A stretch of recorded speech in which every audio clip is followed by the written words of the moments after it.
You are listening to the International Radio Report. Your reactions are much appreciated.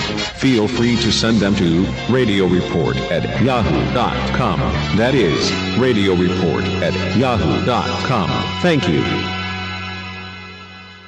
Welcome, everyone, to the International Radio Report for Sunday, January the 26th, 2025. You're listening to CKUT. We thank you for tuning in. My name's Sheldon. I'm here with Jill, and this is our 30 minutes of news and information from the world of radio. We have some stories from around the world once again, and a lot of information about upcoming ham radio contests and events, so we hope you stay tuned for the next 30 minutes. We will get things started with a reminder. It is February 13th, World Radio Day coming up. And we talked about this last week. The theme for World Radio Day is radio and climate change. World Radio Day was proclaimed by the member states of UNESCO and adopted by the United Nations General Assembly in 2012 as an international day. So the theme of the 13th edition is, as I said, radio and climate change, and it celebrates the many opportunities that radio broadcasting brings for giving prominence to climate change issues. Stations around the world are lining up to put together special events to mark the day on February the 13th. We have put a link up for you. We'll do it again of a UNESCO map, which will show you events that are going on. We have told our own radio station, CKUT, about the event, and we've seen a few postings come up this week, so it looks like CKUT will be doing something special for the day as well. So check with your local radio stations. You might want to let them know about it in case they don't know, or check around and see if there are events on the map that are taking place in your area. It's a big event. It's a worldwide event, and they really want to get the word out to more people. So you can go to the website and get all the information. There's a nice list of things that your station can do for World Radio Day, some suggestions. So you could take a look at that and maybe pass that along to your local stations, or maybe you're working at a station yourself and you might want to try to organize some event for the day. So check it out. February 13th is the day, World Radio Day. And if you've got an event going on, let us know about it as well. We can certainly give it some promotion here as well on the program. It'd be fun if CKUT would partner with some foreign station like they are proposing to do. It'd be kind of interesting to see what comes out of that. Yeah, there are some program exchanges going on where, you can pick up a show from another station and put it on yours and vice versa. So that'll be something for you to look into as well. In our next news, we have Corus moves Vancouver News Talk Powerhouse 980 CKNW down the dial. This is by Connie Thiessen of Broadcast Dialogue. Corus Entertainment has confirmed plans to move its Vancouver News Talk Powerhouse 980 CKNW down the dial, where it will be rebranded as 730 CKNW. 730 CKGO AM, which had carried an all-traffic format since 2006, has been rebroadcasting CKNW programming since late June, when Corus announced it would only operate one AM station going forward in both Vancouver and Edmonton. The company's Edmonton News Talk Heritage Station 630 CHED took over the dial position formerly held by sister station 880 News CHQT AM in October. While both signals operate at 50,000 watts, a Corus spokesperson told Broadcast Dialogue that 730's transmitter is newer and can offer expanded reach in downtown Vancouver and the lower mainland, better servicing listeners to a fuller potential than the current 980 signal.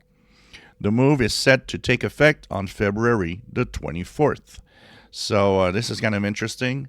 I don't know what they mean by, you got 50,000 watts, a newer transmitter gets a better coverage. Apparently, there's a lot of people mad at the decision of removing the traffic station. Yeah, well, the only thing that could change would be the location of the transmitting antennas. If they're in a better location and you're putting 50,000 watts out, well, yeah, then it would make sense. but older transmitter versus a newer transmitter, unless it was the old one wasn't operating at its full 50,000 watts, maybe that might be the difference, but that's not really clear in the article. You mentioned a protest going on. Yeah, there is a protest in Vancouver by a lot of people. They've got, an organized group of people complaining that the 730 traffic station has disappeared. Apparently, traffic in the city of Vancouver is really bad during rush hours, especially. And many travelers were using that radio station, claiming that it was better than the various apps that you might have, like Waze and what have you.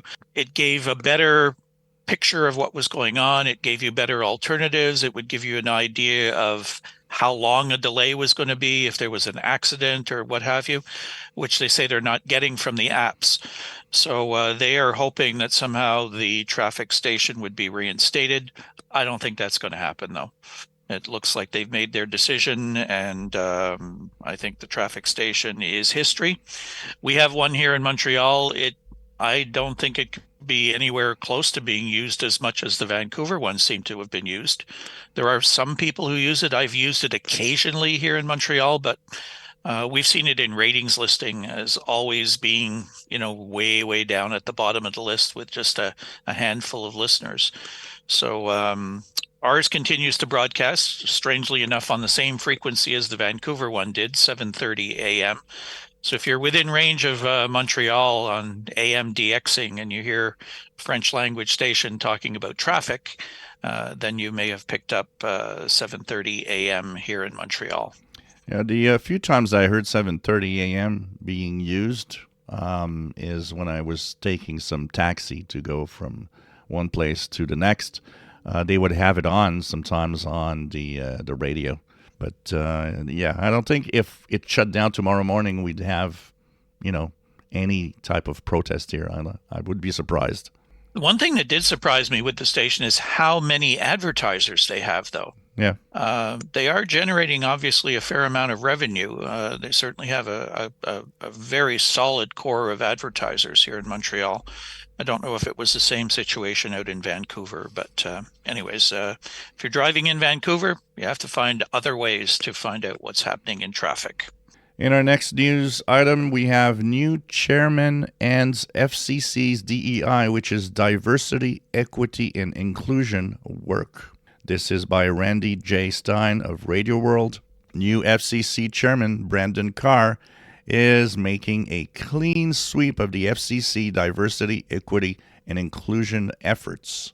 Carr had promised to do away with DEI agendas once designated chairman. Today, I am announcing that I am ending the FCC's promotion of DEI and will focus on the agency's work on competently carrying out the FCC's mission as defined by Congress, Carr said in a statement Tuesday.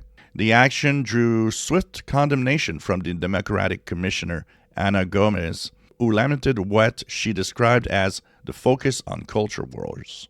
Chairman Carr pointed to the first section of the Communications Act, where Congress states that it created the FCC for the purpose of regulating interstate and foreign commerce in communication, without discrimination on the basis of race, color, religion, national origin, or sex, promoting forms of discrimination that incur resentment or anger in others runs contrary to the Communications Act and deprives Americans of their rights to fair and equal treatment under the law.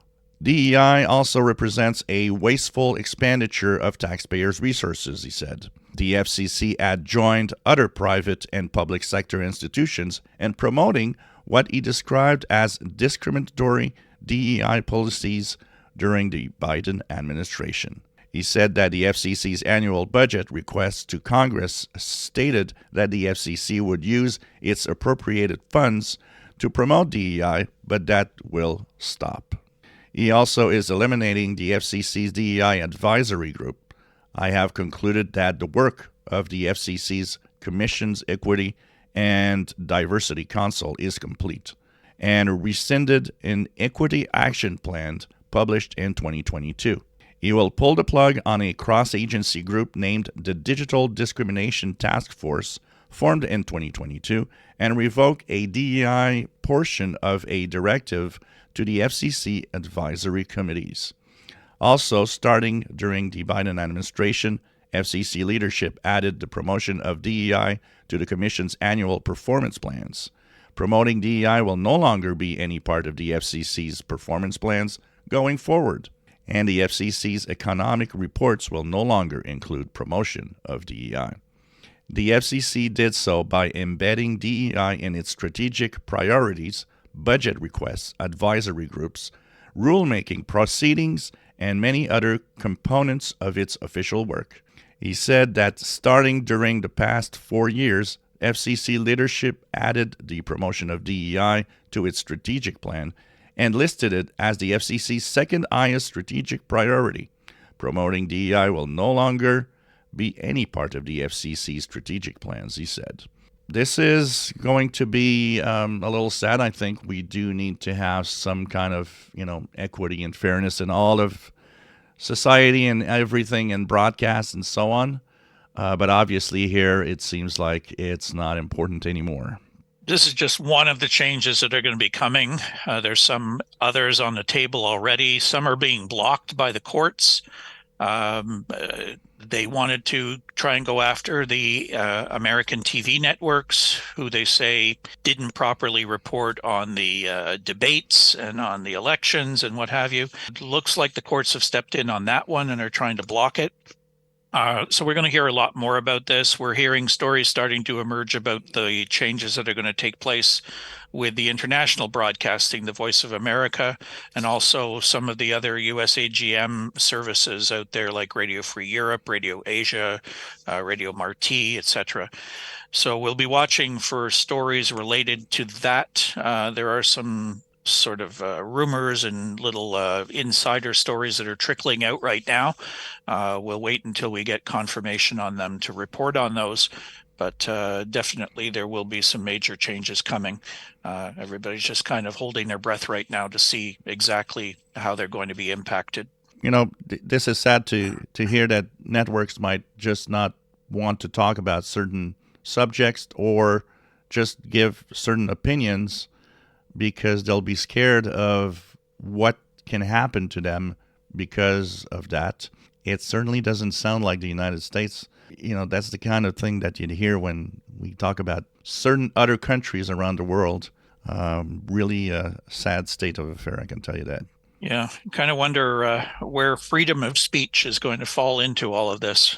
Might not be as free as it used to be by the sound of things right now. So what's happening with our sun? Well, our sun is pretty active. It had a few coronal mass ejections during the week that we were waiting for some kind of geomagnetic storming, possibly, which hasn't happened as we were recording this on a Friday afternoon. So, of course, if conditions aren't the best today, could be that. And for the rest of the week, the biggest sunspot, the one that was really the focus of attention, is going to slowly rotate out of view. So we might have a return to more quiet conditions during the week. Sunspot number 169, the radio solar flux is 215. And of course, we'll see what happens this week. But still good conditions. There's a lot of interesting propagation. And you know what? We're advancing in through January. We're starting to also see hints of what spring propagation sounds like. A lot more signals are popping up from Asia suddenly in the 25, 31 meter band. Do tune around because there's a lot of interesting stuff on the bands. But for that, you will need a radio. And of course, you need to turn it on. This is Glenn Hauser. You're listening to the International Radio Report.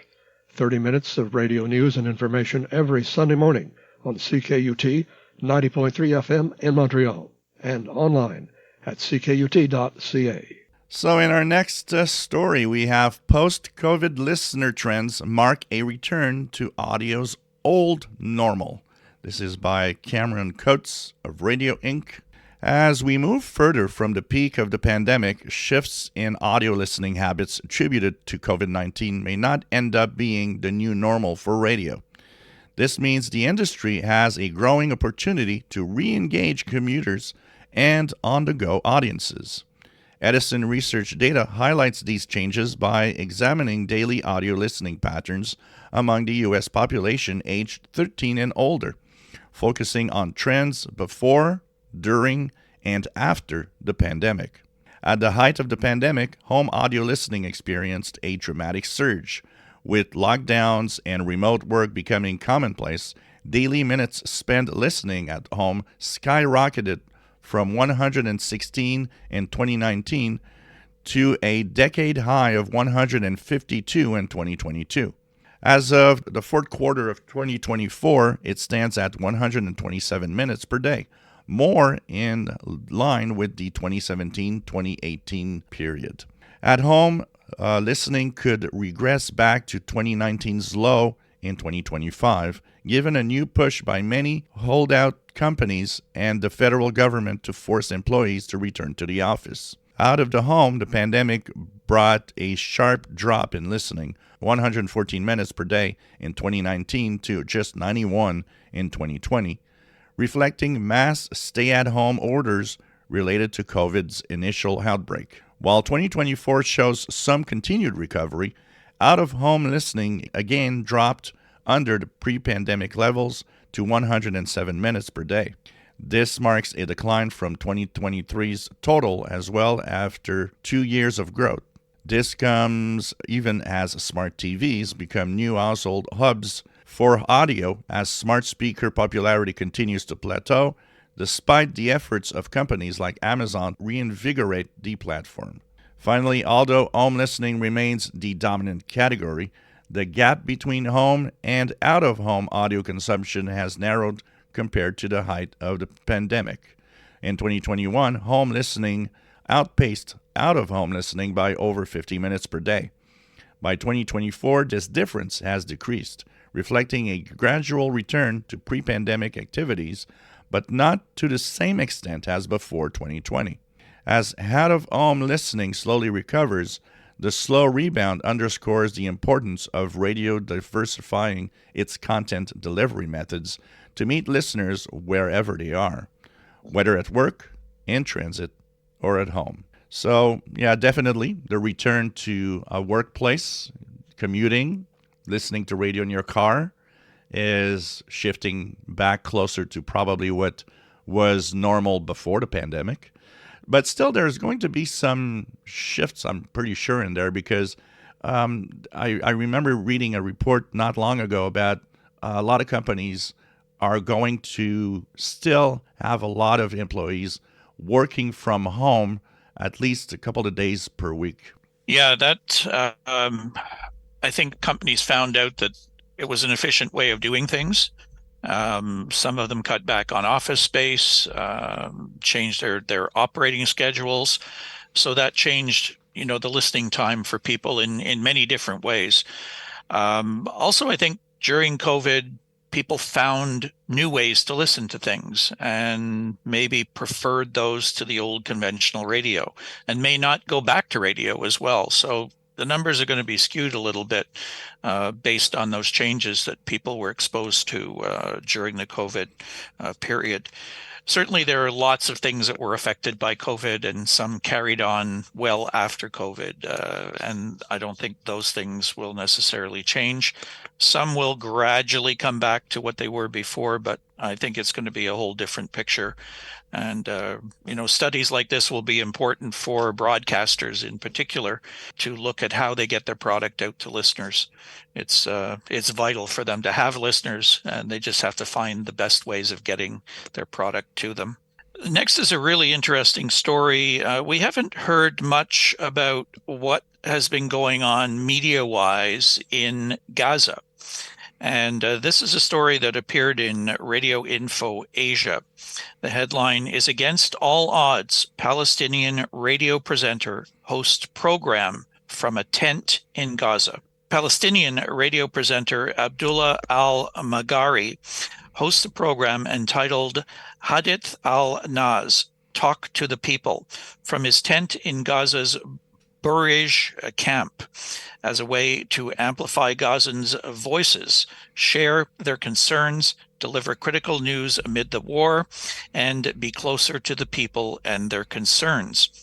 As Israel has systematically destroyed media infrastructure in Gaza, Abdullah's goal is to provide a substitute platform for people to express their struggles and stay informed about events around them. Amid power shortages, noisy surroundings, and the ongoing devastation of war, Abdullah's show is constantly facing a challenge to survive.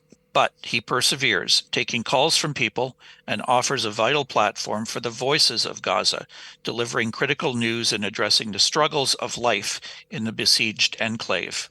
The show provides us with all the news after months of war and Israeli aggression on the Gaza Strip. And with the internet and electricity not available all day long, it provides us with political and entertainment news for us and our children, said one listener. Journalists like Abdullah, who continue to work against all odds, are frequently victims of propaganda campaigns that question their integrity, accusing them of working with combatants or having participated in the October 7th attacks. Since October 2023, Israel has killed more than 222 Palestinian journalists and media workers in Gaza. Rights groups have confirmed dozens of the slain journalists were directly targeted by Israel. Last week, Palestinian journalists held a press briefing to share their experiences of covering Israel's war on Gaza over the past year and a half. Palestinian journalist Abu Bakr Abed said, "We've been immolated, incinerated, dismembered, and disemboweled, and recently we have been freezing to death. What more ways should you be seeing us killed in so that you can move and act and stop the hell inflicted upon us? Even the press vest wearing right now marks us as a target. They do not protect us at all. Maybe if we were Ukrainians or of any other citizenship with blonde hair and blue eyes, the world would rage and rant for us. But because we are Palestinians, we have only one right, which is to die and be maimed."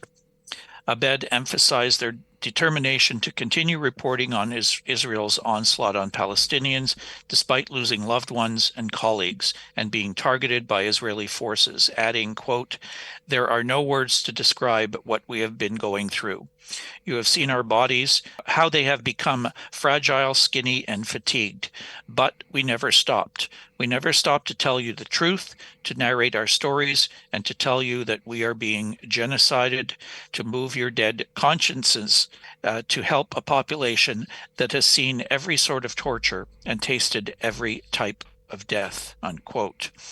In spite of their fellow journalists' plight being live-streamed daily for months, Western mainstream media has largely remained silent on their continued targeting by Israel. So some pretty strong statements there. As I said at the beginning, we have not heard much about Palestinian media, except some of these stories of how so many of the journalists have been victims of some of the attacks. So what this gentleman is doing is pretty brave to begin with, and with the limited resources to be able to get programming out from a tent in an area of the world that's been devastated so badly. Just really, again, showing the importance of using a very old technology, standard good old radio, when nothing else is available. Kind of interesting to also see that some people will just, go for it and risk their lives to make sure that, the word gets out and that radio has a voice in really complicated and troubled areas. There's no mention in the story of what frequency. Is it an AM station? Is it an FM station? I would presume it's probably FM, which doesn't take a lot of antenna, a lot of equipment to get the programming out.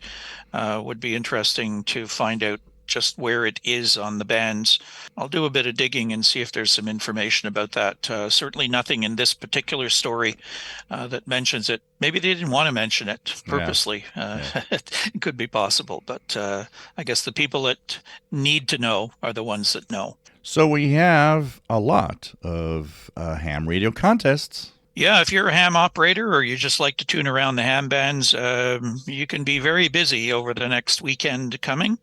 Lots and lots of events. We start with the radio amateurs of Northern Vermont, who are holding the Vermont QSO Party, 0000 February 1st to 2359 UTC or Zulu, February the 2nd. It's an all-mode event, 160 all the way up through VHF and UHF bands. There's the 1010 International Winter Contest, SSB, of 01 Zulu, February 1st to 2359 UTC, February 2nd. Mode is SSB, and it's 10 meters. The European Union DXCC group is holding the European Union DX contest at 1200 Zulu February 1st to 1200 Zulu February 2nd. It is 10 through 160 meters, no work bands, and that is an SSB single sideband event. There's the Federación Mexicana de Radio Experimentores that has the Mexico RTTY International Contest from 1200 Zulu February 1st to 2359 Zulu February 2nd. Of course, it's RTTY only, 80 through 10 meters. I like this next event. It pops up every year on our list. It's organized by the Arizona Scorpions Group, and it is the FYBO. What does FYBO stand for? It stands for Freeze Your Butt Off Winter QRP Sprint, 1400 to 2359 Zulu on February the 1st, both SSB and CW, and it is all of the HF bands, but low-powered QRP only. And with all the cold weather going down there, it's like freeze your butt off is really going to be freeze your butt off. Exactly. There's the Minnesota QSO Party from 1400 Zulu to 2359 Zulu February 1st, organized by the Minnesota Wireless Association. The modes, digital modes, RTTY, CW, and single sideband. It's 160 through 10 meters. The German Telegraphy Activity Group has the Straight Key Party, 1600 to 1900 Zulu February 1st. It's 80-meter band only, and it is CW. There's the British Columbia QSO Party, 1600 Zulu February 1st to 2359 Zulu February 2nd, organized by the Orca DX and Contest Club. Bands 160 through 10 meters without the work bands, and it's phone and CW. And the CW portions of the bands will be very busy. On February the 1st, the National Contest Journal is holding the North American Sprint CW. It's just 4 hours, 0000 to 400 UTC. February the 1st, 80, 40, and 20-meter bands only, and it is CW. And we are out of time. Lots of stuff going on next weekend. Have fun with it if you're into those contests. Otherwise, we'll wrap it up giving you our contact information. You can email us radioreport@yahoo.com.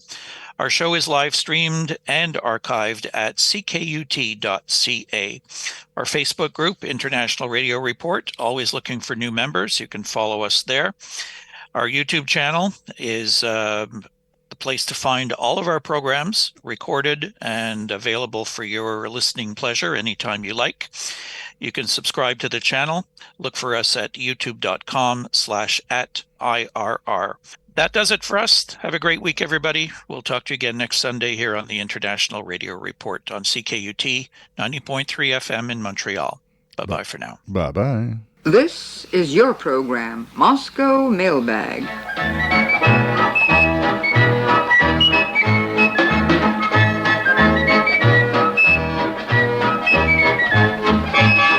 And here is Joe Adamoff to answer your questions. Dan Gendron of West Warwick, Rhode Island. Now that there is so much bad-mouthing about the combat troops in Cuba, and some people on Capitol Hill are saying they will withhold their ratification of SALT II, what will the leaders of the USSR do if these threats are carried out? Well, first of all, one might think that the United States does not need peace, or that the Soviet Union needs peace much more than the United States does. You see, I'm saying this because we constantly hear that the Senate might not ratify SALT II, first for one reason, then for another reason, then for a third reason. uh,